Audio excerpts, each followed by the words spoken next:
Mais avant le journal, on va faire un point météo. Mais avant le point météo, vous avez rendez-vous avec Guy Carlier et sa douche froide. Bonjour Guy. Bonjour Marco, bonjour Julie, bonjour à Guy. tous. Alors vous allez nous raconter quelques scènes de la vie ordinaire dans les grandes villes. Oui, par exemple, vous marchez dans une rue d'un beau quartier quand soudain, vous apercevez devant vous une magnifique chevalière qui scintille sur le trottoir. Au moment où vous allez arriver près de la bague, un type se baisse, la ramasse vivement, puis il vous explique, dans un français matiné de roumain, que ce bijou splendide qui doit valoir très cher vous appartient sans doute et qu'il aimerait une petite pièce en échange de son honnêteté et de sa loyauté.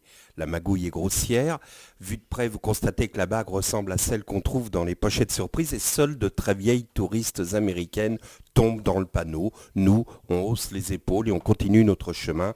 Il n'empêche qu'on ressent comme un malaise en voyant s'éloigner ces escrocs pitoyables qui s'en vont voûter vers d'autres pigeons applumés.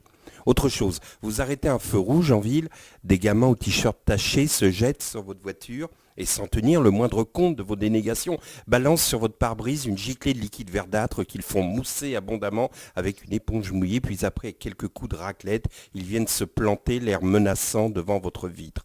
On comprend qu'il est préférable de leur donner une pièce et on repart là aussi avec au cœur un sale malaise et en plus un pare-brise salopé sur lequel les raclettes ont laissé des demi-cercles de crasse mélangés à des moucherons écrasés. Ça sent le Un autre feu rouge, une femme en haillons tenant dans ses bras un enfant endormi vient tapoter à votre vitre, puis elle reste là, la tête penchée en signe de souffrance, murmurant des imprécations pour mieux souligner sa détresse. On se sent terriblement mal à l'aise, surtout lorsque l'enfant assis à l'arrière de la voiture vous demande pourquoi tu ne donnes pas d'argent, la dame malheureuse?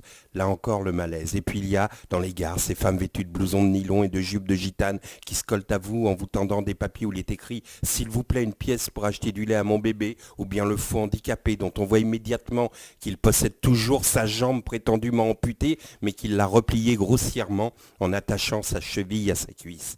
À chaque fois, le même malaise. Et c'est vrai que ces scènes nous exaspèrent, que ces gens-là nous insupportent, mais malgré tout ça, on ne peut supporter, nous, ce que nous a montré la télé hier, des bulldozers qui rasent des bidonvilles en laissant une montagne de gravats où se mêlent des morceaux de contreplaqué, des vêtements et des ustensiles ménagers. Et cette image dérisoire et terrible sur iTélé, au-dessus d'un de ces terrils du désespoir, une chaussure intact, un mocassin, bon marché, verni, avec sa chaînette en or qui ne contient d'ailleurs pas plus d'or que la bague sur les trottoirs des beaux quartiers. En voyant cette chaussure, on prend conscience de la disproportion entre la minorité qui parasite nos vies citadines et cette répression massive qui mélange dans le sac de la xénophobie, cette répression qui ne fait pas de différence entre les petits escrocs à la petite semaine et les gens du voyage qui vivent en France depuis des siècles, qui vont en pèlerinage au Sainte-Marie-de-la-Mer, où font tourner les manèges, où s'amusent nos enfants.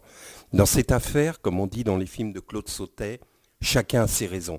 Nicolas Sarkozy brûle les Roms pour allumer un contre-feu aux affaires financières. Le clergé brûle Nicolas Sarkozy pour allumer un contre-feu aux affaires pédophiles. Et Dominique de Villepin allume un contre-feu pour faire oublier son passage médiocre à la fonction de Premier ministre. Et il nous la joue De Gaulle. Oui, parce que Dominique de Villepin ne donne que dans le classique théâtral. Au moment de Clearstream, il nous a fait Mirabeau et son fameux « Je suis ici par la volonté d'un homme ». Aujourd'hui, il nous interprète l'appel du 18 juin en appelant à la résistance. Si ce n'était pas le sort d'une communauté qui était en jeu, ce serait risible. Lorsqu'il était Premier ministre, jamais Dominique de Villepin ne s'est préoccupé des bidonvilles des Roms et le sort des Roms ne l'intéresse d'ailleurs pas davantage aujourd'hui. Lui n'a pas ses raisons, il a sa raison. Une seule, l'élection présidentielle.